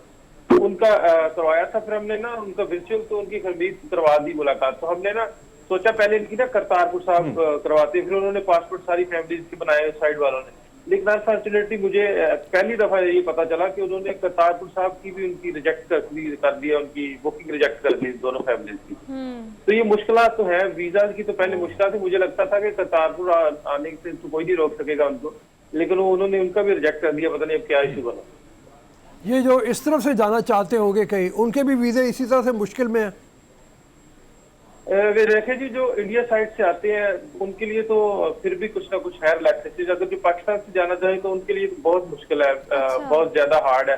जैसे हरमीत भाई को पता होगा कि एक है बुजुर्ग उधर ना फौत में, वो अकेले उधर रहते हैं। अब 85 ईयर्स उनकी एज है, उसके भाई इधर है पाकिस्तान में। तो उनकी स्टोरी मैंने की थी हमने, तो वो इंटरनेशनल पेपर्स ने भी सभी इनको छपा और हमने आपको बुलाया भी था लेकिन उस वो स्टोरी पे, बिल्कुल। मैंने दो तीन दफा एम्बेसी भी कांटेक्ट किया कि उनको ना अभी वो हॉस्पिटलाइज भी हो गए हैं, उनको देखभाल करने के लिए कोई नहीं है, खाना बना के देने के लिए कोई नहीं है, लेकिन उनको वीजे का फिर भी इशू आ गया। वीजा उनको अभी तक नहीं मिल रहा। अच्छा ये बताइए कि बड़ी बड़ी इमोशनल कहानियां होती होंगी। हाँ, ये मैं पूछने वाली थी। बड़ी बड़ी इमोशनल होती होंगी, जी, लेकिन जी, बहरहाल जी। हरमीत कुछ कहना चाह रहे हैं। जी हरमीत। नहीं, रोहू साहब आपकी बात दुरुस्त है। बहुत ही इमोशनल स्टोरीज जो ये लेके आते हैं और जिस तरह फिल्माया जाता है बड़े कमाल तरीके से, और यकीन माने कि दुख और तकलीफ हमें भी होती जब हम देखते हैं कि एक बॉर्डर बीच में जो सारी चीज़ें उसने सारा कुछ खराब किया हुआ है। लेकिन कहीं ना कहीं सख्तियाँ बहुत ज़्यादा, चाहे वो हिंदुस्तान और पाकिस्तान में दोनों तरफ से। डिल्लू साहब, अगर हम देखें, आप मुख्तलिफ इलाकों को भी कवर करते हैं, मुख्तलिफ ऐसे गुरुद्वारों को भी कवर करते हैं, हिस्टोरिकल अगर हम बात करें तो इस वक्त पंजाब जो है वो अगर इस चीज़ के लिए टूरिज्म के लिए उसको कर दिया जाए, जो रिलीजियस टूर है, कितना फ़रोग मिल सकता है? क्योंकि जाहिर बात है रिलीजियस टूरिज्म इस तरफ भी बहुत ज़्यादा है, आपने कवर भी बहुत किया है। अच्छा हमीद भाई, जैसे मैं अक्सर प्रोग्राम में कहता होता हूँ कि ये अगर हम इस चीज को लेके चले तो बहुत सारा रेवेन्यू हम जनरेट करते हैं दोनों साइड वाले। लेकिन अगर पाकिस्तान देखें, पंजाब को देखें, तो रिलीजियस तौर पे लोग जुड़े हुए हैं, हिंदू हो सिख हो, तो बहुत सारे लोग आना चाहते हैं, लेकिन कहीं ना कहीं डर होता है कि हमें वीजा नहीं मिलेगा। अब बाहर से तो लोग आ जाते हैं, लेकिन इंडिया से जो लोग आना चाहते हैं उनके लिए काफी ज्यादा मुश्किलात होती है। अगर हम इसको थोड़ा सा कर दें, टूरिज्म के तौर पे हम इसको थोड़ा सा प्रमोट कर दें, थोड़ा इजी एक्सेस दे दें, तो मेरा ख्याल है इससे बहुत बड़ा रेवेन्यू हम जो है जनरेट कर सकते हैं। अच्छा नासिर, ये बताएं, यूट्यूबर तो चले आप ये काम करते हैं और नोबल कॉज भी है, लेकिन ये एक ऐसा इमोशनल काम भी, जैसे अब्दुल रऊफ साहब भी कह रहे हैं कि बहुत सारे लोग ऐसे होते हैं जो सर अपनी ज़िंदगी में ये ख्याल मार दिया होता है इन्होंने कि हम दोबारा इनसे मिल सकेंगे या नहीं मिल सकेंगे, फिर उनको मिलाना, सर उनको सोशल मीडिया उस तरह से यूज़ करना नहीं आता, उनको यूट्यूब उस तरह से यूज़ करना नहीं आता जिस तरह से आपको आता है। इन मीडियम्स को यूज़ करके जब आप उन्हें मिलाते हैं, वो तासुरात क्या होते हैं? कोई ऐसी स्टोरी जो आपको याद हो और वो उसने आपको बड़ा आपदीदा किया हो, लोगों को बड़ा टच किया हो, अगर आप ऐसी कोई स्टोरी हमसे शेयर करें तो। देखिए जी, मैं एक हाजी माली ना शेखुपुरा में ना, तो उनका भाई जो था छोटे वो रह गया था, उसकी तस्वीरें और खास उसने संभाले हुए, तो मैंने उसको स्टोरी को पब्लिश किया 1.5 महीना पहले ना, तो उनका भाई मिल गया उधर से। तो जब मैं स्टोरी उनकी कवर कर रहा था ना, तो वो कहती थी अगर ना रो के कहती अगर मेरा भाई मिल जाए ना तो मुझे खुदा की खुदाई मिल जाए। तो हाँ, तो वो इससे बड़े तो अल्फाज मैं कहता हूँ नहीं हो सकते। तो हमारे लिए हमें दुआएं देते हैं कि आप अल्लाह आपको जन्नत, अगर मेरा भाई मिल जाए तो समझो आप जन्नती हो, आपको जन्नत मिलेगी, आपको दुनिया की हर नेमत मिलेगी। तो दुआएं देते हैं लोग, अच्छा लगता है। तो इमोशनल जो होते हैं, तो जब मैं स्टोरीज को करता हूँ हरमीत भाई, तो स्टोरीज जो है मुझे लगता होता है कि ये जो जिसकी मैं बात सुन रहा हूँ इसकी कहानी नहीं है, मेरी अपनी कहानी है, तो मैं उसको अपने आप को जगह रख के वो रिकॉर्ड करता हूँ। तो उनकी वो कहानियां, उनकी अंदर से बात, वो ओरिजिनलिटी निकालना मेरे लिए इजी होता है। नासिर, यकीनन आप बहुत जबरदस्त काम कर रहे हैं, बहुत सारी दुआएं हमारी तरफ से भी आपके लिए, और आपको अल्लाह पाक इसका अजर दे, सवाब दे, और आप खुश रहें, सलामत रहें और ऐसे ही लोगों को मिलाते रहें। Thank you so much for today. हमने सर एक छोटी सी ब्रेक लेनी है, लेकिन ये बड़ी जबरदस्त स्टोरी थी, बहुत टचिंग थी। बिल्कुल बहुत टचिंग थी, और मतलब जिन लोगों को मिलवाते होंगे जाहिर है उनके जज्बात का तो हम ख्याल अंदाजा भी नहीं कर सकते। सालों साल से आप अलग रह रहे हो अपने बहन भाई से, अपने खून से, अपने बच्चों से, और फिर मिल जाए, यकीनन बहुत ज़बरदस्त काम कर रहे हैं नासिर आप। हमने एक छोटी सी ब्रेक लेनी है, वापस आते हैं, आप देखते रहिए गुड मॉर्निंग पब्लिक।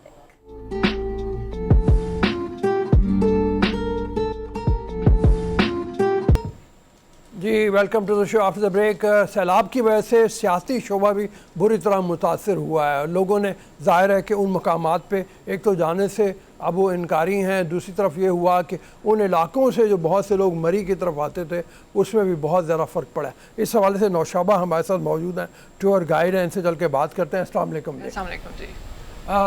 मरी में अगर सूरत हाल देखी जाए, जहाँ पे इतना रश हुआ करता है इन दिनों में, वहाँ पे भी सूरत हाल बहुत ख़राब है।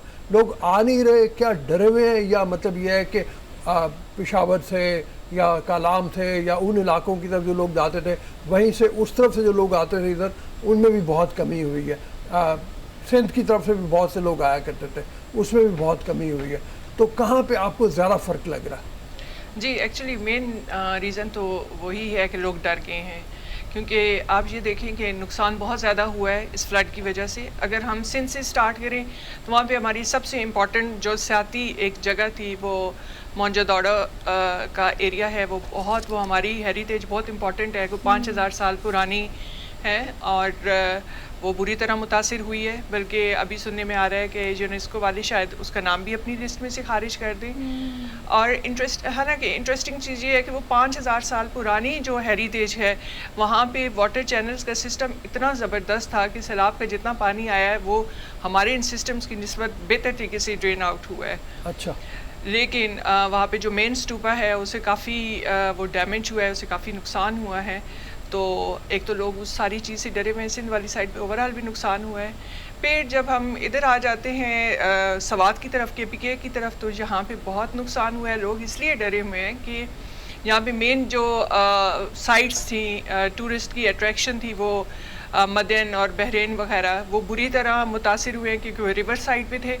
और वहाँ पे एक बड़ा बल्कि फ़ेमस होटल है जिधर अभी कुछ टाइम पहले हम लोग भी रह के आए हैं, हनीमून होटल के नाम से। जी, वो बिल्कुल कोलैप्स कर गया है। लोग भी 20-25 लोगों की भी वहाँ पे डेथ हुई है। बहुत सारी वहाँ पे शॉप्स और इंफ्रास्ट्रक्चर बड़ी बुरी तरह डैमेज हुआ है। ऑल दो कि उसे बड़ी तेज़ी से दोबारा मेंटेन किया जा रहा है। जैसे अभी सुनने में आ रहा है कि जो कलाम वाली रोड है वो काफ़ी सारी रिपेयर हो चुकी है। लेकिन ओवरऑल जब हम मोटरवे से उतरते हैं तो उसके बाद मैंगोरा से आगे रोड काफ़ी बम्पी है। जो लोकल लोग हैं वो तो उन चीज़ों के यूज्ड टू हैं, तो वो चल रहे हैं। लेकिन एक टूरिस्ट के अगर पॉइंट ऑफ व्यू से देखा जाए तो वो चीज़ें मसाइल हैं। अच्छा, बस ये कहिएगा कि अगर हम ओवरऑल सिचुएशन देखें तो हम ये देख रहे हैं कि अगर नॉट ऑलमोस्ट ईयर, लेकिन अगर कुछ माह भी लगते हैं इन मकामात की रौनक बहाल करने में, तो आपको पता है कि टाइम ऑलमोस्ट दोबारा से वो मार्च से ऑनवर्ड आ जाएगा। आपको पता है कि हर साल जो बारिशें होती हैं वो सीज़न दोबारा से आन पहुँचेगा जब तक ये चीज़ें रिपेयर होंगी। और अगर तेज़ी से रिपेयर की भी जा रही है तो वो चीज़ें रिपेयर की जा रही हैं। मतलब अगर इंफ्रास्ट्रक्चर की बात कीजिए तो वहाँ पर पानी इस कदर ज़्यादा है कि खस्ता हाली बहुत ज़्यादा हो गई है। किस तरह का इंफ्रास्ट्रक्चर अब लॉन्च करना चाहिए कि चीज़ों को कीप इन माइंड रखें कि दोबारा ये ख़तरा हो तो किस तरह का नुकसान ना हो सके? जी, ये आपने जो बात की है ये बड़ी इंपॉर्टेंट है। अभी इस टाइम पे भी जितनी रिपेयर वगैरह चल रही है वो सारा कुछ आर्जी हो रहा है। वो जिसे हम कहते हैं मुस्तकिल बुनियादों पे या एक स्ट्रॉन्ग इंफ्रास्ट्रक्चर की तरफ हम अभी भी नहीं जा रहे। लॉन्ग लास्टिंग नहीं है। बल्कि ओवरऑल भी मैं आपको अगर एक चीज़ बताऊँ तो हम लोग हमें कुछ सालों से, जैसे हमारी गवर्नमेंट्स का भी इस चीज़ पे फोकस है कि टूरिज़म इंडस्ट्री को हम लोग आगे मज़ीद बढ़ाएं और इस पे हमारी इकॉनमी बेस कर सकती है। उसकी रीज़न ये है कि पाकिस्तान में हमारे पास चारों सीज़न है। हमारे पास डेजर्ट है, हमारे पास स्नोफॉल है, हमारे पास माउंटेन्स हैं, हमारे पास लेक्स हैं, हमारे पास सब कुछ है जो किसी भी tourist attraction, tourist point of view से जो अट्रैक्शंस होती हैं, नो डाउट कि हमारी एक ये बहुत बड़ी इंडस्ट्री बन सकती है। बट अनफॉर्चुनेटली हमारे यहाँ पे जो हमारे इंफ्रास्ट्रक्चर है वो इन चीज़ों को आगे सपोर्ट नहीं करता। फिर हमारे अच्छा नौशाबा, अगर हम देखें, आप से मैं जानना चाहूँगा कि बैनुल-अक़वामी टूरिज़्म पे भी आप बहुत ज़्यादा काम करती हैं और ख़ासकर हमने देखा है कि बहुत सारे बैनुल-अक़वामी टूर आप करा चुकी हैं पाकिस्तान में। अब आप जो काम कर रही हैं तो ख़ासकर कौन से लोग जो है किस ममालिक से ज़्यादा जो है पाकिस्तान की तरफ आते हैं, और ख़ासकर रिलीजियस टूरिज़्म पर भी आपका ज़्यादा फोकस है। तो करतारपुर साहब का जो कॉरिडोर खुला है उससे फ़ायदा कितना हुआ है पाकिस्तान को, थोड़ा सा इस सवाल से भी बताइएगा। जी, इसमें हमें इससे बहुत ज़्यादा फ़ायदा हुआ है। और सबसे ज़्यादा जो हमारे पास इस वक्त टूरिस्ट बाहर से आते हैं, रिलीजियस टूरिज़म की पॉइंट ऑफ व्यू से हम अगर बात करते हैं तो वो सिख टूरिज़म काफ़ी ज़्यादा आगे बढ़ रहा है। और जहाँ पे अभी इस टाइम पे आप देखें तो पाकिस्तान में 18 बड़े आइकॉनिक और हिस्टोरिकल गुरुद्वारास जो हैं वो इस वक्त फंक्शनल हो चुके हैं, और तकरीबन 345 गुरुद्वारास हैं पाकिस्तान में। क्योंकि आप ये देखें कि आप ख़ुद इस कम्युनिटी से, आपको पता है कि सिखिज़म का सारा स्टार्ट ही जहाँ से हुआ है, और सब कुछ जितनी इम्पॉर्टेंट हेरिटेज है सिखिज़म की वो सारी जहाँ पे हैं। और इस पे गवर्नमेंट बड़े अच्छे अंदाज से काम कर रही है, लेकिन इस पे मज़ीद थोड़ा एग्रेसिव अप्रोच की हमें ज़रूरत है। लेकिन यहाँ पे बहुत बड़ा प्रॉब्लम आ रहा है, अभी तक वीज़ाज़ के इश्यूज़ हैं जो बहुत बड़ी एक हर्डल है। और इसके अलावा तो और इसमें मेरा ख्याल है कि फ़िलहाल और ऐसी कोई चीज़ नहीं है जो रुकावट बन रही हो, क्योंकि काम वगैरह हो रहे हैं। और यहाँ पे मेरे पास तो डेली हंड्रेड्स। अच्छा, ये बताइए कि जो लोग आते हैं, ज्यादातर जो सिख टूरिस्ट आते हैं या बाहर से दीगर जो आते हैं, क्योंकि हिंदुओं की बहुत बड़ी इधर भी कटास राज है, दीगर चीजें भी हैं, तो उनका रिस्पांस, क्योंकि पाकिस्तान आने से घबराते भी बहुत सारे लोग हैं बाहर दुनिया में, हमने देखा है, लेकिन जब वो आ जाते हैं तो उनका रिस्पांस किस किस्म का होता है? जी, उनका रिस्पांस बहुत एक्स्ट्रा ऑर्डिनरी होता है। यहाँ पे आने से पहले लोग, मोस्टली लोग, स्पेशली इंडियंस जो हैं, चाहे वो ओवरसीज़ इंडियंस हैं या इंडिया से कोई आ रहे हैं, वो बहुत ज़्यादा डरे हुए होते हैं। लेकिन हमारे यहाँ पे पाकिस्तानी लोगों का बहुत अच्छा टुवर्ड्स इन सारी कम्युनिटीज़ के एक रिस्पांस होता है, बहुत प्यार मिलता है। और आज तक मेरे नॉलेज में तो जितना है या मेरे एक्सपीरियंस में जितना आया, जो भी यहाँ से गया है वो बहुत ज़्यादा खुश होके गया है। एक्चुअली हमीद, एक बड़ी इंपॉर्टेंट चीज़ है वो ये है कि हमें यहाँ पे पाकिस्तान को ब्रांडिंग की ज़रूरत है सिक्योरिटी के पॉइंट ऑफ व्यू से। लोगों का सिक्योरिटी के बहुत ज़्यादा कंसर्न होते हैं, जबकि जहाँ पे ऐसा इशू है नहीं। अच्छा, तो शबा ये बताइए, विंटर आ रही है और विंटर में फिर और तरह का ज़ाहिर टूरिज़म होता है बहुत ज़्यादा। कालाम की साइड पे लोग जाया करते थे, मालम जब्बा बहुत लोग जाया करते थे। ये जो अब मतलब वहाँ पे हुआ है, इसका कितना नुकसान होगा इस हवाले से, और क्या करने की ज़रूरत है कि वहाँ पे टूरिस्ट को दोबारा पहुँचाया जाए? जी, इस पे सबसे बड़ी ज़रूरत है हमें सोशल मीडिया, डिजिटल मीडिया, हर तरह की मीडिया के यूज़ की ज़रूरत है कि हम अपनी मुख्तलिफ जहाँ पे टेस्टिमोनियल्स भी दें, हम अपनी जहाँ पे थोड़ी ब्रांडिंग भी करें, और उसके साथ साथ इंफ्रास्ट्रक्चर जो है उस पर वर्किंग की तो ऑफ कोर्स ज़रूरत है ही है। क्योंकि अभी आप देखिए स्कीइंग का मौसम आने वाला है। अब मालम जब्बा के अलावा चित्राल में भी बहुत अच्छी पिछले कुछ सालों से हो रही है, बल्कि आर्मी वाले करवा रहे हैं, वो ज़्यादा सिक्योर है और वो काफ़ी प्रमोट हो रही थी। अब इस सारे फ्लड वाले इवेंट के बाद लोगों के अंदर जो खौफ है उसे ख़त्म करने की ज़रूरत है। अच्छा, एक तो पाकिस्तानी लोगों में खौफ पाया जाता है, लेकिन अगर आप इंटरनेशनल टूर्स को गाइड भी करती हैं, उन्हें कवर भी करती हैं, तो आपको पता होगा कि बहुत बड़ी तादाद हमारे पास फॉरेनर टूर्स की ऐसी है जो कि पाकिस्तान के नॉर्दर्न एरियाज़ को बड़ा पसंद करते हैं। Now they are scared. उनके लिए हमें, आपको लगता है कि सिक्योरिटी पर्पस से अगर बात की जाए, बाकी चीज़ों की बात की जाए, तो कितना वक्त लग सकता है इस चीज़ को दोबारा से रिपेयर करने में और वहाँ लेके आने में जहाँ पर हमने छोड़ा है इसको, या जहाँ पर हमें नुकसान होना शुरू हुआ? ये डिपेंड करता है कि हमारी ब्रांडिंग पे अप्रोच कितनी एग्रेसिव है। हमें ज़्यादा से ज़्यादा सोशल मीडिया को स्पेशली हमें ज़्यादा से ज़्यादा यूज़ करने की ज़रूरत है, और उस पर बड़ी एग्रेसिव अप्रोच चाहिए। क्योंकि जहाँ पे अभी मेरा पर्सनल एक्सपीरियंस में जो चीज़ आई है, हर किसी को जहाँ पे सिक्योरिटी कंसर्न बहुत ज़्यादा है, बल्कि इतने ज़्यादा है कि वो जहाँ पे वो इश्यूज़ जो नहीं भी हैं वो उन पे भी रोक पा भी हाईलाइट किए जा रहे हैं। और इस तरह से फिर कंसर्न डिपार्टमेंट, सर अगर बात की जाए TDCP की बात की जाए, PTDC की बात की जाए, ये वो इदारे हैं जो कि कम वक्त में ज़्यादा अच्छी डेवलपमेंट करके, ज़्यादा अच्छा इंफ्रास्ट्रक्चर देके दोबारा से उस टूरिज़्म को बहाल कर सकते हैं। जो हमने सर इतना लंबा सफ़र, आपको याद होगा वो सवात के एरिया जो हम टेररिज्म से टूरिज़्म की तरफ आए थे, वो एक लंबा सफ़र हमने तय किया था। उसके बाद अब ये सैलाब की सूरत हाल, ये भी यकीनन एक लंबा सफ़र है जो सर हमें दोबारा से तय करना पड़ेगा।